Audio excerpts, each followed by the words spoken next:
महाभारत की कहानी में ना एक ऐसा मोड़ आता है जहां बचपन के खेल अचानक खत्म हो जाते हैं। ईर्ष्या का जहर घुलना शुरू होता है और फिर एक रहस्यमयी अजनबी आता है जो इतिहास की दिशा ही हमेशा के लिए बदल देता है। आज हम उसी मोड़ को समझेंगे। तो सवाल ये उठता है कि आखिर एक खेल जानलेवा कब बन जाता है? क्योंकि हस्तिनापुर के राजकुमारों यानी पांडवों और कौरवों के बीच जो चल रहा था ना, वो सिर्फ एक खेल नहीं था। नहीं, वो तो सम्मान, शक्ति और भविष्य के सिंहासन के लिए एक जंग की बिल्कुल शुरुआत थी। तो आज की हमारी कहानी इन 4 हिस्सों में बटेगी। हम देखेंगे कि कैसे एक मजाक एक जानलेवा साजिश में बदल गया, फिर भीम को एक नई गुप्त शक्ति कैसे मिली और आखिर में कैसे एक नए गुरु के आने से ही युद्ध के बीज बो दिए गए।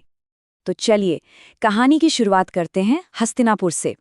माहौल ऐसा है कि पांडवों के आने से कौरवों के मन में और खासकर दुर्योधन के दिल में ईर्ष्या की आग बस सुलग उठी है। देखिए, खेलों में एक राजकुमार था जो सबसे अलग था, भीम। उनकी ताकत का कोई मुकाबला ही नहीं था।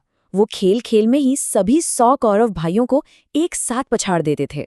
एक किस्सा तो बहुत मशहूर है कि उन्होंने खेल खेल में एक पेड़ को इतनी जोर से हिला दिया कि उस पर चढ़े सारे कौरव भाई फलों की तरह नीचे टपक पड़े। अब भीम के लिए तो ये सिर्फ एक मजाक था, लेकिन दुर्योधन के लिए, उसके लिए ये एक ऐसा अपमान था जिसे वो कभी भूल नहीं पाया। तो असल में यहाँ 2 बिल्कुल अलग सोच टकरा रही थीं। एक तरफ थे भीम, जो अपनी जबरदस्त ताकत से लगभग अनजान थे और इन सब चीजों को बस एक खेल समझते थे, और दूसरी तरफ था दुर्योधन, जिसके लिए हर खेल इज्जत की लड़ाई थी और भीम की हर जीत उसके अहंकार पर एक गहरी चोट। और फिर इस आग में घी डालने का काम किया शकुनी ने, और जैसे ही शकुनी ने ये सलाह दी, बस सब कुछ बदल गया। जो बचपन की दुश्मनी थी ना, वो अब एक सोची समझी साजिश बन गई। अब बात सिर्फ हराने की नहीं थी, अब बात थी रास्ते से हटाने की। तो दुर्योधन ने एक पूरी योजना बनाई। उसने गंगा के किनारे प्रमाण कोटी नाम की जगह पर एक पिकनिक रखी और वहां बड़े प्यार से भीम को वो खीर खिलाई जिसमें दुनिया का सबसे घातक जहर कालकूट मिला हुआ था। जैसे ही भीम बेहोश हुए, दुर्योधन ने उन्हें लताओं से बांधा और गंगा में फेंक दिया। उसे लगा कि कांटा हमेशा हमेशा के लिए निकल गया। लेकिन कहानी यहाँ खत्म नहीं होती। अरे असल में तो यहीं से एक नया और चमत्कारी अध्याय शुरू होता है। भीम की यह यात्रा उन्हें ले गई नागों के रहस्यमयी लोक तक। अब यहाँ देखिए किस्मत का खेल। जब भीम नदी की गहराइयों में पहुंचे तो वहां के जहरीले सांपों ने उन्हें डसना शुरू कर दिया, लेकिन हुआ इसका बिल्कुल उल्टा। जहर को जहर ने ही काट दिया। जी हाँ, सांपों के जहर ने कालकूट के असर को खत्म कर दिया और भीम होश में आ गए। और होश में आते ही भीम ने सांपों को पटकना शुरू कर दिया। ये देखकर वहां नागराज वासुकी और भीम के ही एक पूर्वज आर्यक प्रकट हुए। उन्होंने तुरंत भीम को पहचान लिया और उन्हें एक दिव्य शक्ति देने का फैसला किया। नागराज वासुकी ने भीम को एक दिव्य रस पीने के लिए दिया, और जानते हैं उस रस को पीने के बाद क्या हुआ? भीम के शरीर में 1000 हाथियों के बराबर बल आ गया। सोचिए, दुर्योधन की साजिश ने भीम को खत्म करने की बजाय उन्हें पहले से कहीं ज्यादा शक्तिशाली बना दिया था। जब भीम हस्तिनापुर वापस लौटे तो महामंत्री विदुर ने उन्हें एक बहुत ही जरूरी सलाह दी। उन्होंने कहा, इस घटना को राज रखो। और ये एक बहुत बड़ा स्ट्रेटेजिक मूव था, क्योंकि पांडवों ने अपनी इस नई जबरदस्त ताकत को छिपा लिया जो आगे चलकर उनके बहुत काम आने वाली थी।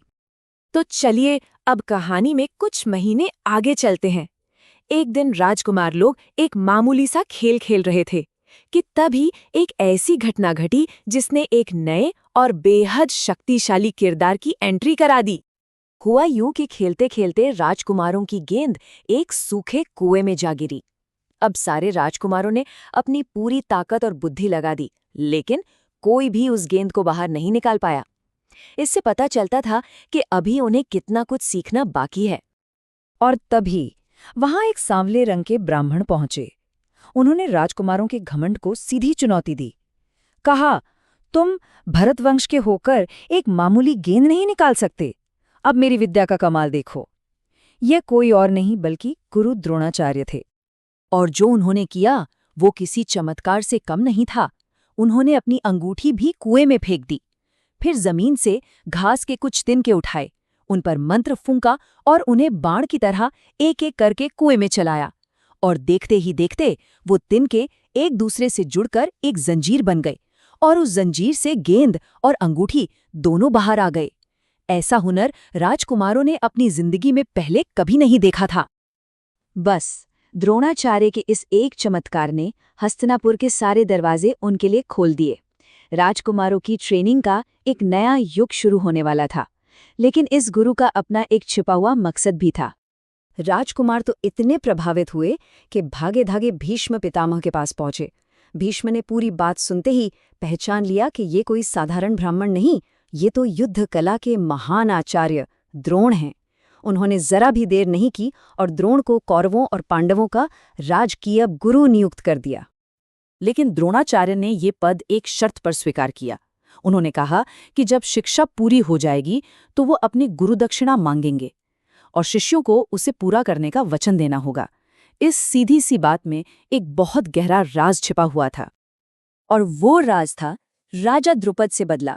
द्रुपद, जो कभी द्रोणाचार्य की बचपन का दोस्त था, अब उनका सबसे बड़ा दुश्मन था, क्योंकि उसने राजा बनने के बाद द्रोण का बहुत बड़ा अपमान किया था। तो असल में द्रोण अपने शिष्यों को पढ़ा नहीं रहे थे, वो उन्हें एक हथियार के तौर पर तैयार कर रहे थे, हथियार जो द्रुपद को हराएगा और उनके अपमान का बदला लेगा। तो अब अगर हम पूरी कहानी को जोड़कर देखें तो क्या समझ आता है? भीम को जहर देने की घटना और द्रोणाचार्य का आना, ये दोनों ही कुरुक्षेत्र के महान युद्ध की नींव रख रहे थे। एक तरफ भाइयों के बीच नफरत की खाई गहरी होती जा रही थी और दूसरी तरफ उन्हें एक ऐसा गुरु मिल गया था जो उन्हें युद्ध के लिए तैयार तो कर रहा था, पर अपने निजी स्वार्थ के लिए। और ये सब हमें एक बहुत बड़े सवाल पर लाकर खड़ा कर देता है कि जब एक गुरु का मकसद ज्ञान देना नहीं बल्कि सिर्फ बदला लेना हो, तो उसकी कीमत आखिर शिष्यों को कैसे और क्या चुकानी पड़ती है? इसका जवाब तो बस आने वाला वक्त ही देने वाला था।